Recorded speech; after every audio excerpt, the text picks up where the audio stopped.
ರೈತನಿಗೆ ಸಾಲ ಮನ್ನಾ ಮಾಡೋದು ಏನು ದೊಡ್ಡ ವಿಷಯ ಅಲ್ಲ. ರೈತನಿಗೆ ನೀರಾವರಿ ಕೊಟ್ಟರೆ ಆಟೋಮೆಟಿಕ್ಕಾಗಿ ಬೆಳ್ಕೊಂತಾನೆ ಸರ್.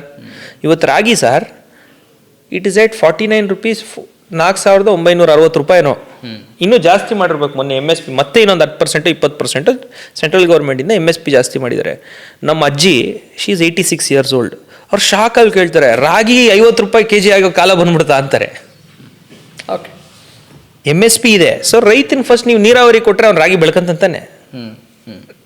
ಇವಾಗ ನಮ್ಮ ಕಡೆ ಎಲ್ಲೂ ಯೂಕ್ಲಿಪ್ಟಸ್ ಹಾಕೇ ಇಲ್ಲ, ಎಲ್ಲ ಕಿತ್ತಾಕ್ಬಿಟ್ಟು ರಾಗಿನೇ ಬೆಳೀತಾ ಇದ್ದಾರೆ. 10 ಕ್ವಿಂಟಲ್ ಬರುತ್ತೆ ಒಂದು ಎಕರೆಗೆ. ಕಂಫರ್ಟಬಲ್ ಆಗಿ ಆರಾಮಾಗಿ ನಮ್ಮ ರೈತರು ನೀರು ಕೊಟ್ಟರೆ ಸಾಕು. ನೀವು ಗ್ಯಾರಂಟಿ ಕೊಡ್ತೀನಿ ಅಂತೇಳಿ 2,000 ರೂಪಾಯಿ ಕೊಡ್ತೀರಾ, ಫ್ರೀ ಬಸ್ ಕೊಡ್ತೀರಾ, ಕರೆಂಟ್ ಕೊಡ್ತೀರಾ, ಸ್ಮಾರ್ಟ್ ಮೀಟ್ರಲ್ಲಿ ಸ್ಕ್ಯಾಮ್ ಮಾಡ್ತೀರಾ, ಬಸ್ ಫೇರು ಜೆಂಟ್ಸಿಗೆ ಜಾಸ್ತಿ ಮಾಡ್ತೀರಾ. Okay, fine. ಅಂದರೆ ಪ್ರೆಸೆಂಟ್ ಏನು ಸಿಸ್ಟಮ್ ಏನಿದೆ ಅನ್ನೋದ್ರ ವಾಸ್ತವ ಚಿತ್ರಣವನ್ನು ನೀವು ಹೇಳ್ತಾ ಇದ್ರಿ. ಓಕೆ, ಧೀರಜ್ ಮುನ್ರಾಜ್ ಅವರು ಶಾಸಕರಾಗಲಿಕ್ಕಿಂತ ಮುಂಚಿತವಾಗಿ ಚುನಾವಣೆ ಬಂದಾಗ ಮತದಾರರಿಗೆ ಏನು ಆಶ್ವಾಸನೆ ಕೊಟ್ಟಿದ್ರು, ಈಗ ಯಾವ ಆಶ್ವಾಸನೆಗಳನ್ನು ಎಷ್ಟು ಈಡೇರಿಸೋಕೆ ಅನುಕೂಲ ಆಗಿದೆ, ಏನು ಸವಾಲುಗಳನ್ನು ಫೇಸ್ ಮಾಡ್ತಾ ಇದ್ದಾರೆ? ಸವಾಲುಗಳು ಜಾಸ್ತಿ. ಏನು ಆಶ್ವಾಸನೆ ಕೊಟ್ಟಿದ್ರಿ ಜನರಿಗೆ? ಸರ್, ಈಗ this is high growth zone sir. ಇಡೀ ರಾಜ್ಯದಲ್ಲಿ ಹೈಯೆಸ್ಟ್ ಗ್ರೋತ್ ಇರುವಂಥದ್ದು ಬೆಂಗಳೂರು ಗ್ರಾಮಾಂತರ ಜಿಲ್ಲೆ. ಬೆಂಗಳೂರು ನಗರ ಜಿಲ್ಲೆಗಿಂತ ಗ್ರಾಮಾಂತರ ಜಿಲ್ಲೆ ಅಂದರೆ ಇವಾಗ ಬೆಂಗಳೂರು ಉತ್ತರ ಜಿಲ್ಲೆ ಅಂತ ಏನು ಹೆಸರಿಟ್ಟಿದ್ದಾರೆ, ಹೈಯೆಸ್ಟ್ ಗ್ರೋತ್ ಇರೋದು ಇಲ್ಲೇ ಸರ್. ಇಡೀ ದೇಶದಲ್ಲಿ ಸೆಕೆಂಡ್ ಬಿಸಿಯೆಸ್ಟ್ ಏರ್ಪೋರ್ಟ್ ನಮ್ಮ ರಾಜ್ಯದಲ್ಲಿ, ನಮ್ಮ ಜಿಲ್ಲೆಯಲ್ಲಿರೋವಂಥದ್ದು. ಹೈಯೆಸ್ಟ್ ಇಂಡಸ್ಟ್ರೀಸ್ ಬರ್ತಿರೋಂಥದ್ದು ನಮ್ಮ ಜಿಲ್ಲೆಗೇ. Reason is social infrastructure. Bengaluru ಹತ್ರ ಇದೆ, ಏರ್ಪೋರ್ಟ್ ಹತ್ರ ಇದೆ, ಹೈವೇ ಚೆನ್ನಾಗಿದೆ, STRR ರೋಡ್ ಬಂದಿದೆ. ಇದೆಲ್ಲ ಫ್ಯಾಕ್ಟರ್ಸ್ ಇಟ್ಕೊಂಡು ಹೈ ಗ್ರೋತ್ ಝೋನ್ ಆಗಿದೆ ಸರ್. ಈ ಹೈ ಗ್ರೋತ್ ಝೋನ್ ಸಪೋರ್ಟ್ ಮಾಡಬೇಕು ಅಂದರೆ ಇಲ್ಲಿ ಸ್ಪೆಷಲ್ ಪ್ಯಾಕೇಜಸ್ ಯಾವುದೇ ಸರ್ಕಾರ ಕೊಡ್ತಿಲ್ಲ ಸರ್. ಸ್ಯಾಟಲೈಟ್ ಟೌನ್ ಸೆಟಪ್ ಮಾಡ್ತೀವಿ ಅಂತ ಹೇಳಿ 2000. ನನ್ನ ಪ್ರಶ್ನೆ ಏನಾಗಿತ್ತು, ನಾವು ಅದೇ ಜನ ಏನು ನಿಮ್ಮ ಹತ್ರ ಕೇಳ್ತಾ ಇದ್ರು ಅಥವಾ ನೀವು ಜನರ ಹತ್ರ ಏನು ಹೇಳ್ತಾ ಇದ್ರಿ ಅಂದರೆ ಸ್ವಲ್ಪ ಇನ್ನು ನಿರ್ದಿಷ್ಟ ಹೋಗೋಣ ಅಂತ ಹೇಳಿ ಸರ್. ಜನಕ್ಕೆ ನಾವು ಡೆವಲಪ್ಮೆಂಟ್ ಅಜೆಂಡಾ ಇಟ್ಕೊಂಡೇ ಹೋಗಿರೋವಂಥದ್ದು ಸರ್. ಅಬ್ಸಲ್ಯೂಟ್ಲಿ ಇನ್ಯಾವ ಅಜೆಂಡಾನೂ ಇಲ್ಲ, ಡೆವಲಪ್ಮೆಂಟ್ ಅಜೆಂಡಾ ಒಂದೇ ಇಟ್ಕೊಂಡು ಹೋಗಿರೋವಂಥದ್ದು.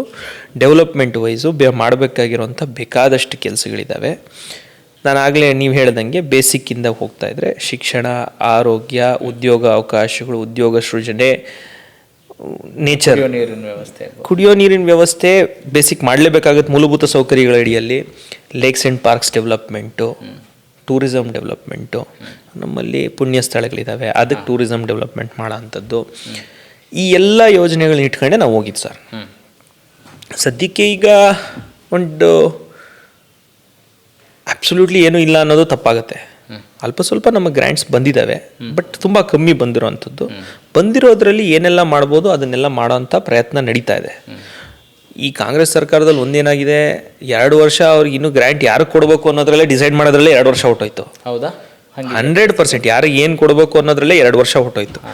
PWD ಅವು ಇವು ರೆಗ್ಯುಲರ್ ಆಗಿ ಏನು ಬರಬೇಕು, ರೋಡ್ಸ್ ನೋಡಿ ಸರ್, ರೋಡ್ಸ್ಗೆ ಇನ್ನೊಂದಕ್ಕೆ ಮತ್ತೊಂದಕ್ಕೂ ನೀವು ನಿರ್ದಿಷ್ಟವಾಗಿ PWD ರಸ್ತೆ, ಜಿಲ್ಲಾ ಮುಖ್ಯ ರಸ್ತೆನೇ ಮಾಡಬೇಕು ಅಂದರೆ ನಮ್ಗೇನು ಮಾಡೋಕ್ಕಾಗಲ್ಲ ಸರ್. ಜನ ಏನು ಕೇಳ್ತಾರೆ, ಇವತ್ತು ನಮ್ಮ ಹಳ್ಳಿಗೆ ಸಂಪರ್ಕ ರಸ್ತೆ ಮಾಡಿಕೊಡು ಅಂತ ಹೇಳ್ತಾರೆ. ಸಂಪರ್ಕ ರಸ್ತೆಗೆ 2 ವರ್ಷದಲ್ಲಿ ₹1 ಬಂದಿಲ್ಲ sir. Again I will go on record. Village roads 3054 ರೋಡ್ಸ್ಗೆ, ನಮ್ಮ ಗ್ರಾಮದ ಸಂಪರ್ಕ ರಸ್ತೆಗೆ ಇಡೀ ರಾಜ್ಯದಲ್ಲಿ ನಮ್ಗೆ ಯಾರಿಗೂ ₹1 ಕೊಟ್ಟಿಲ್ಲ ಸರ್. ಕಾಂಗ್ರೆಸ್ ಶಾಸಕರಿಗೆ ಏನೋ ಕೊಟ್ಟಿದ್ದಾರೆ ಅಂತ ಹೇಳ್ತಾರೆ, BJP ಶಾಸಕರು, JDS ಶಾಸಕರು, ಇತರೆ ಪಕ್ಷದ ಶಾಸಕರಿಗೆ ₹1 ಕೊಟ್ಟಿಲ್ಲ. ನಾವು ಹೇಳ್ಕೊಂಬಂದಿದ್ದೀವಿ ಸರ್. ನಾವು ಹೇಳಿದ್ದೀವಿ, ನಿಮ್ಮೂರಿಗೆ 20 ವರ್ಷದಿಂದ ರಸ್ತೆ ಇಲ್ಲ, 50 ವರ್ಷದಿಂದ ರಸ್ತೆ ಇಲ್ಲ, ಸ್ವತಂತ್ರ ಬಂದಾಗಲಿಂದ ರಸ್ತೆ ಇಲ್ಲ, ಹಾಕ್ಕೊಡ್ತೀವಿ ಅಂತ ಹೇಳಿದ್ದೀವಿ. ಇದು ಯಾವಾಗಲೂ ವಿರೋಧ ಪಕ್ಷದಲ್ಲಿ ಇರುವಂಥ ಶಾಸಕರ ಮನದಾಳದ ಮಾತುಗಳು, ಯಾವಾಗಲೂ ಅವರ ಅಳಲು ಇದು ಯಾವಾಗಲೂ ಇರುತ್ತೆ. ಬಟ್ ಈ ಗೌರ್ಮೆಂಟಲ್ಲಿ ಎಲ್ಲರಿಗೂ ಅದೇ ತೊಂದರೆ ಆಗಿದೆಯಲ್ಲ sir. Because of guarantees, because of high expenditure on 5 schemes proposed by Congress, ಇದು ಒಂಚೂರು ಜಾಸ್ತಿ ಆಗಿರೋದ್ರಿಂದ ಡೆವಲಪ್ಮೆಂಟ್ ವರ್ಕ್ಸ್ ಸಿಕ್ಕಾಪಟ್ಟೆ ಕುಂಠಿತ ಆಗಿದೆ. ಅದರಲ್ಲೂ ನಾನು ಹೇಳ್ದಂಗೆ ಸಾರ್ವಜನಿಕರಿಗೆ, ಕಡೆಯ ವ್ಯಕ್ತಿಗೆ, ಆ ಊರಲ್ಲಿರೋವಂಥವ್ನಿಗೆ ಮುಖ್ಯ ಇರೋವಂಥದ್ದು. ನಾವು STRR ಮಾಡಿದ್ವಿ, ದೊಡ್ಡ ರಿಂಗ್ ರೋಡ್ ಮಾಡಿದ್ವಿ ಅಂತ ಕೇಳಲ್ಲ. ನಮ್ಮೂರಿಗೆ ನೀನು ರಸ್ತೆ ಹಾಕ್ಕೊಟ್ಟಿದ್ಯಾನಪ್ಪ ಅಂತ ಕೇಳ್ತಾನೆ. ನಮ್ಮ ಮನೆ ಮುಂದೆ ನೀನು ಚರಂಡಿ ಹಾಕ್ಕೊಟ್ಟಿದ್ಯಪ್ಪ ಅಂತ ಕೇಳ್ತಾನೆ. ನಾವು ಸಾರ್ ಇಷ್ಟು 1000 ಕೋಟಿಯಲ್ಲಿ ನಾವು ದೊಡ್ಡ STRR ಮಾಡಿದ್ದೀನಿ, ದಾಬಾಸ್ಪೇಟೆ, ದೊಡ್ಡಬಳ್ಳಾಪುರ, ದೇವನಹಳ್ಳಿ, ಹೊಸಕೋಟೆ, ಚೆನ್ನೈ ಕನೆಕ್ಟ್ ಆಗುವಂಥ ರಸ್ತೆ ಮಾಡಿದ್ದೀವಿ ಅಂದರೆ ನಮ್ಮ ಊರಿನ ರಸ್ತೆ ಮಾಡಿಕೊಟ್ಟ ಅಂತ ಕೇಳಿದ್ದೀವಿ. ಇಲ್ಲಿ ಕಾಂಗ್ರೆಸ್ ಸರ್ಕಾರನೂ ಫೇಲ್ ಆಗ್ತಾ ಇದೆ, ನಮಗೂ ತೊಂದರೆ ಆಗ್ತಾ ಇದೆ. ಅಂದರೆ ನೀವೇನು ಹೇಳ್ತಾ ಇದ್ದೀರಿ, ಜನರಿಗೆ ಈ ಮೂಲಕ ನಾನು ಆಶ್ವಾಸನೆ ಕೊಟ್ಟಿದ್ದೆ ಶಾಸಕರಾದ ಮೇಲೆ, ಆದರೆ ಆಶ್ವಾಸನೆ ಈಡೇರಿಸಲಿಕ್ಕೆ ಆಗ್ತಾ ಇಲ್ಲ, ಕಷ್ಟ ಆಗ್ತಿದೆ, ಸರ್ಕಾರದ ವೈಫಲ್ಯ ಆಗ್ತದೆ, ಇದಕ್ಕೆ ನಾನು ಜವಾಬ್ದಾರಿ. ನಾನೇನು ಇನ್ಶೂರೆನ್ಸ್ ಏನು ತಗೊಂತ ಇಲ್ಲ ಸರ್.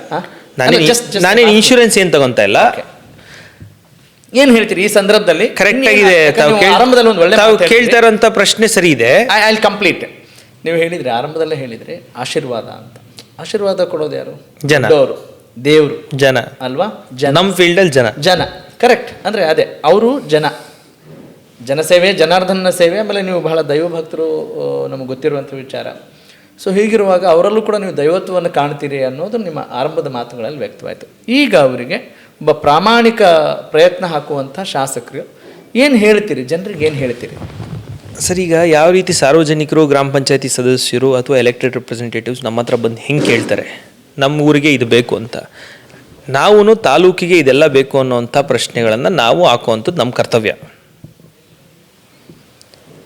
ಇಂಥ ರಸ್ತೆಗಳು ಬೇಕು, ಇಂಥ ಒಳಚರಂಡಿ ವ್ಯವಸ್ಥೆ ಬೇಕು, ಇಂಥ STP ಚೇಂಜ್ ಆಗುವಂಥದ್ದು ಬೇಕು, ಇಂಥ ಪಾರ್ಕ್ ಆ್ಯಂಡ್ ಲೇಕ್ ಡೆವಲಪ್ಮೆಂಟ್ ಬೇಕು, ಇಂಥ ಲೇಕಿಗೆ ಇಂಥ ಅಭಿವೃದ್ಧಿ ಬೇಕು, ನಮ್ಮ ಪುಣ್ಯ ಸ್ಥಳಗಳಿರುವಂಥ ಘಾಟಿ ಆಗ್ಬೋದು, ಹುಲ್ಕುಡಿ ಬೆಟ್ಟ ಆಗ್ಬೋದು, ನಮ್ಮ ಮಧುರೆ ಷಣ್ಮಾತ್ಮ ಸ್ವಾಮಿ ದೇವಸ್ಥಾನ ಆಗ್ಬೋದು, ಇಲ್ಲೆಲ್ಲ ಈ ಥರ ವ್ಯವಸ್ಥೆ ಬೇಕು. ದೊಡ್ಡಬಳ್ಳಾಪುರಕ್ಕೆ BMTC ಸಂಪರ್ಕ ಬೇಕು, KSRTC ಮಾತ್ರ ಸಾಲಲ್ಲ. ದೊಡ್ಡಬಳ್ಳಾಪುರಕ್ಕೆ ಮೆಟ್ರೋ ಸಂಪರ್ಕ ಬೇಕು. ಸಬರ್ಬನ್ ರೈಲ್ವೆ ಏನು ರಾಜನಕುಂಟೆವರೆಗೂ ಬರ್ತಾ ಇದೆ ಅದು ದೊಡ್ಡಬಳ್ಳಾಪುರಕ್ಕೆ ಬರಬೇಕು. ಈ ರೀತಿ ದೊಡ್ಡ ದೊಡ್ಡ ಕೆಲಸಗಳಲ್ಲಿ ನಾವೇನು ಮಾಡಬೇಕು ಅದನ್ನು 100% ಮಾಡ್ತಾ ಇದ್ದೀವಿ. ಬಟ್ ಸಾರ್ವಜನಿಕರಿಗೆ ನಾನು ಆಗಲೇ ನಿಮ್ಗೆ ಹೇಳಿದೆ, ಎಂಡ್ ವ್ಯಕ್ತಿಗೆ ನಿಮ್ಗೆ ಕಾಣಿಸುವಂಥದ್ದು ನಮ್ಮೂರಿಗೆ ರಸ್ತೆ ಆಗಿದೆಯಾ, ನಮ್ಮೂರಿಗೆ ಚರಂಡಿ ಆಗಿದೆಯಾ, ನಮ್ಮೂರಿಗೆ ಏನಾಗಿದೆ ಅಂತ ಕೇಳ್ತಾರೆ.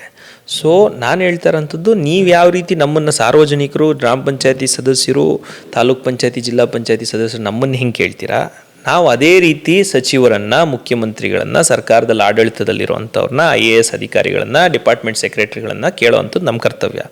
ಅದನ್ನು ನಾನು ಕೆಲಸ ಮಾಡಿದ್ದೀನ? 100% ಮಾಡಿದ್ದೀನಿ.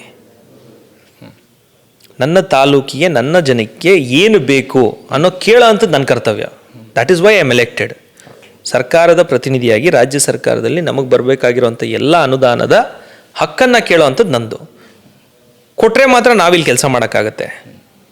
ಅನುದಾನವನ್ನು ಸರಿಯಾಗಿ ಕೊಡದೇ ಇದ್ದರೆ ನಾವು ಕೆಲಸ ಮಾಡೋಕ್ಕಾಗಲ್ಲ. ಈಗ ಅನುದಾನ ಕೇಳಲೇ ಇಲ್ಲ ಅಂದರೆ ನನ್ನ ತಪ್ಪು. ಜನ ಹೆಂಗೆ ನಮ್ಮನ್ನು ಬಂದು ಕೇಳ್ತಾರೆ, ಅದೇ ರೀತಿ ನಾವು ಹೋಗಿ ಸಚಿವರುಗಳನ್ನ ಕೇಳೋವಂಥ ಶಾಸಕರುಗಳು, ಅದೇ ಹೋಗಿ ನಾವು ಡಿಪಾರ್ಟ್ಮೆಂಟ್ ಸೆಕ್ರೆಟರಿಗಳು ಪ್ರಪೋಸಲ್ ಕೊಡುವಂಥದ್ದು.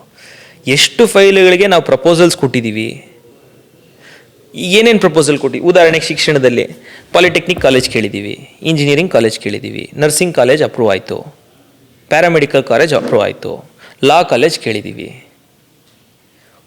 ಇದನ್ನು ಮಾಡೋಕ್ಕೆ ಯಾರು? ಸಾರ್ವಜನಿಕರಿಗೆ ಲಾ ಕಾಲೇಜ್ ತಂದರೆ ಉಪಯೋಗ ಆಗುತ್ತೆ. ಯಾಕೆ ಅಂದರೆ ಇಲ್ಲಿ ಗೌರ್ಮೆಂಟ್ ಬಿಟ್ಟು ಪ್ರೈವೇಟ್ಗೆ ಹೋದರೆ 60,000 ಫೀಸ್ ಇದೆ, ಗೌರ್ಮೆಂಟಲ್ಲಾದರೆ 4,000 ಫೀಸು. ಪ್ಯಾರಾಮೆಡಿಕಲ್ ಮಾಡಿದ್ದೀವಿ, ಅದರಿಂದ ಜಾಸ್ತಿ ಅನುಕೂಲ ಆಗುತ್ತೆ. ನರ್ಸಿಂಗ್ ಕಾಲೇಜ್ ಮಾಡಿದ್ದೀವಿ, ಅದರಿಂದ ಜಾಸ್ತಿ ನರ್ಸ್ಗಳು ಹೆಲ್ತ್ ಕೇರ್ ಸಿಸ್ಟಮ್ಗೆ ಹೆಲ್ಪ್ ಆಗುತ್ತೆ. ಇಂಜಿನಿಯರಿಂಗ್ ಪಾಲಿಟೆಕ್ನಿಕ್ ಕೊಟ್ಟಿಲ್ಲ, ಇಡೀ ನಮ್ಮ ಜಿಲ್ಲೆಗೆ ಇಲ್ಲ, ಅದನ್ನು ನಮಗೆ ಕೊಡಬೇಕು ಅಂತ ಕೇಳಿದ್ದೀವಿ. ಕೊಟ್ಟರು, ಒಂದು ಕೊಟ್ಟಿದ್ದಾರೆ, ಹೊಸಕೋಟೆ ಕೊಟ್ಟಿದ್ದಾರೆ. ಈ ಸತಿ ಪ್ರಪೋಸಲ್ ಆಯ್ಕೆ ಆಗಿದ ತಕ್ಷಣ ಕೊಟ್ಟಿದ್ದೀವಿ ಎಜುಕೇಷನ್ ಡಿಪಾರ್ಟ್ಮೆಂಟ್ಗೆ. ಸೊ ಈ ರೀತಿ ಕೆಲಸಗಳಲ್ಲಿ ನಮಗೂ ಒಂದು ಸ್ಯಾಟಿಸ್ಫ್ಯಾಕ್ಷನ್ ಬರಬೇಕು ಅಂದರೆ ಇದೆಲ್ಲ ನಾವು ಪ್ರಾಮಿಸ್ ಮಾಡಿದ್ದೀವಿ. ಪಾಲಿಟೆಕ್ನಿಕ್ ಕಾಲೇಜ್ ತಂದೇ ತರ್ತೀವಿ ಅಂತ ನಾನು ಪ್ರಾಮಿಸ್ ಮಾಡಿದ್ದೀನಿ ಎಜುಕೇಷನ್ ಫೀಲ್ಡಲ್ಲಿ. PU ಕಾಲೇಜಸ್ ನನ್ನ ತಾಲೂಕಲ್ಲಿ 4 PU ಕಾಲೇಜ್ ಇತ್ತು ಸರ್ ನಾನು ಆಯ್ಕೆ ಆದಾಗ, ಗೌರ್ಮೆಂಟ್ PU ಕಾಲೇಜ್. ಇವತ್ತು 2 ಎಕ್ಸ್ಟ್ರಾ KPS, 2 PU ಕಾಲೇಜ್, ಒಟ್ಟು 8 PU ಕಾಲೇಜಸ್ ಮಾಡ್ಕೊಂಡಿದ್ದೀವಿ. ಇದುವರೆಗೂ ಇದ್ದಿದ್ದು 4, ಲಾಸ್ಟ್ 2 ಇಯರ್ಸಲ್ಲಿ 4 ಆ್ಯಡ್ ಮಾಡಿದ್ದೀವಿ. ಓಕೆ. ಇದನ್ನು ಕಟ್ಟಕ್ಕೆ ಯಾರ್ದು ಅನುದಾನ ಕೊಡಬೇಕು? ಸರ್ಕಾರ ಕೊಡಬೇಕು.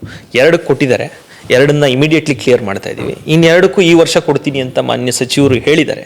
ಸೊ ಈ ರೀತಿ ಅನುದಾನದ ಒಂಚೂರು ಕಡಿಮೆ ವಿಶ್ವಾಸ ಇದೆ ನಿಮಗೆ? ಈಗ ಯಾರೋ ಆಶ್ವಾಸನೆ ಕೊಟ್ಟರೆ ರಾಜಕಾರಣದಲ್ಲಿ ಅಥವಾ ಒಂದು ಸರ್ಕಾರದ ಒಂದು ಭಾಗವಾಗಿ ನಿಮಗೆ ಆಶ್ವಾಸನೆ ಕೊಡ್ತಾರೆ, ಅದನ್ನು ನೀವು ಕೊಟ್ಟಿದ್ದಾರೆ ಅಂತ ಎಷ್ಟು ನಂಬೋ ಸ್ಥಿತಿಯಲ್ಲಿ ತಾವಿದ್ದೀರಿ?